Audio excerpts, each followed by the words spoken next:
بسم اللہ الرحمن الرحیم۔ پیارے بھائیوں، اللہ تعالی ہم لوگوں کو ڈراتا بھی ہے کہ دیکھو ایسا نہ ہو کہ تمہارے دل سخت ہو جائیں بنی اسرائیل کے دلوں کی طرح۔ بنی اسرائیل کے جیسے دل سخت ہو گئے تھے، تم ایسا نہ کرنا۔ سورہ حدید میں اللہ تعالیٰ فرماتے ہیں أَلَمْ يَأْنِ لِلَّذِينَ آمَنُوا أَن تَخْشَعَ قُلُوبُهُمْ لِذِكْرِ اللَّهِ وَمَا نَزَلَ مِنَ الْحَقِّ وَلَا يَكُونُوا كَالَّذِينَ أُوتُوا الْكِتَابَ مِن قَبْلُ فَطَالَ عَلَيْهِمُ الْأَمَدُ فَقَسَتْ قُلُوبُهُمْ وَكَثِيرٌ مِّنْهُمْ فَاسِقُونَ۔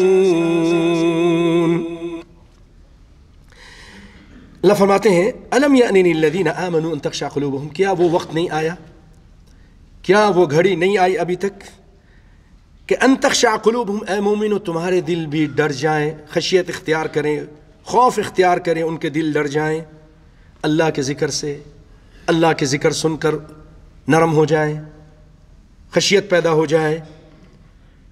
کس چیز سے؟ وَمَا نَزَلَ مِنَ الْحَقِّ، وہ چیز جو اللہ تعالیٰ نے نازل کی ہے اس کو سن کر، اس کو پڑھ کر۔ وَلَا يَكُونُوا كَالَّذِينَ أُوتُوا الْكِتَابَ، اے مومنو ایسا تمہارے دل ان کی طرح نہ ہو جائیں جن کو کتاب دی گئی، من قبل، اس سے پہلے، تم سے پہلے جن کو کتابیں دی گئیں۔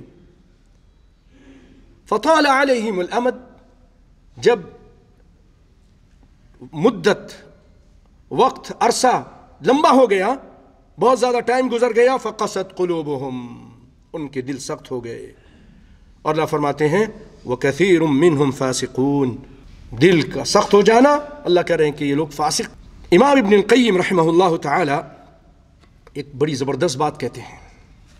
وہ کہتے ہیں کہ دنیا میں اگر اللہ تعالیٰ کسی کو کوئی سخت ترین عذاب کرتا ہے تو وہ عذاب سختی دل سے بڑھ کر کوئی اور عذاب نہیں ہے، اس کا دل سخت کر دیتا ہے۔ اگر کسی کو دنیا میں عذاب دینا چاہتا ہے، جیسا کہ وہ اپنی کتاب الفوائد میں لکھتے ہیں ما ضرب عبد بعقوبة اعظم من قسوة القلب والبعد عن اللہ، قساوت قلب اور اللہ سے دوری سے بڑھ کر کوئی اور عذاب نہیں ہے۔ آپ یہ سمجھ جائیں کہ فلاں آدمی شراب میں اور شباب میں مست ہے، نماز سے غافل ہے، روزوں سے غافل ہے، حرام کاموں میں لگا ہوا ہے، یہ خوش ہے؟ نہیں نہیں نہیں، بہت بڑے عذاب میں مبتلا ہے، اللہ کی طرف سے عذاب ہے۔ دنیا میں سب سے بڑا عذاب ابن قیم رحمۃ اللہ علیہ فرماتے ہیں اگر کسی بندے کو اللہ کرتا ہے تو اس کے دل کو سخت کر دیتا ہے۔ ہم کو بھی چاہیے اپنا دل ٹٹولیں۔ کیا ہمارے دل ایسے ہیں جب اللہ کا ذکر سنتے ہیں، رسول کی بات سنتے ہیں تو ہم جھک جائیں، اس کو مان لیں؟ جیسے اللہ نے فرمایا انما كان قول المؤمنين اذا دعوا الى الله ورسوله ليحكم بينهم ان يقولوا سمعنا واطعنا واولئك هم المفلحون۔ مومن کی شان تو یہ ہوتی ہے جب اس کو اللہ اس کے رسول کی طرف بلایا جاتا ہے کہ ان کے درمیان فیصلہ کیا جائے گا، تمہارا اختلاف ہو گیا، یہ مسئلہ کیسا ہے۔ جب اللہ اس کے رسول کی بات بتائی جاتی ہے، کہتا ہے، کیا کہتا ہے؟ سمعنا و اطعنا، ہم نے سنا، ہم نے اطاعت کی۔ ایسا ہونا چاہیے، ایسا دل ہو، اللہ کی بات آ جائے، اس کے رسول کی بات آ جائے، دل سے آواز آئے سمعنا و اطعنا،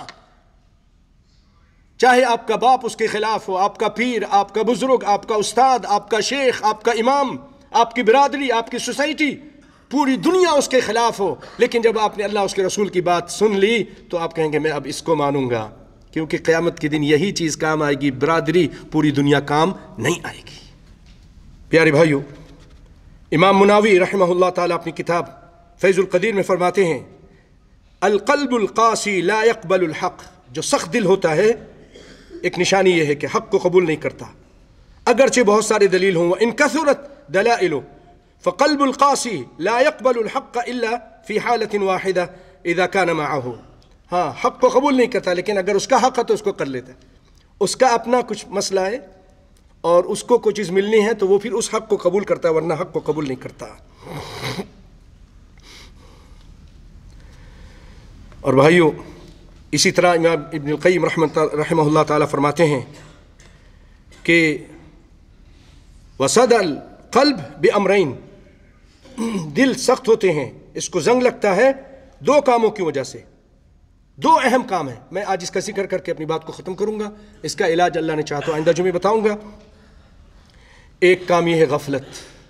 ایک کام ہے کیا؟ غفلت. نماز سے غفلت، قرآن سے غفلت، اللہ کے ذکر سے غفلت، اچھی باتوں سے غفلت. غفلت کرنا. والذنب، اور دوسری چیز ہے گناہ کا اختیار کرنا، گناہ کرتے رہنا. تو اس کی وجہ سے دل غافل ہو جاتے ہیں. اور دو چیزوں سے اس کا علاج کیا جا سکتا ہے. وَجِلَاؤُهُ بِشَيْئَيْنِ بِالْإِسْتِغْفَارِ وَالذِّكْرِ، استغفار کے ذریعے، کثرت سے استغفار اور اللہ کے ذکر کے ساتھ، کثرت کے ساتھ ذکر کرنے سے یہ بیماری ختم ہو سکتی ہے.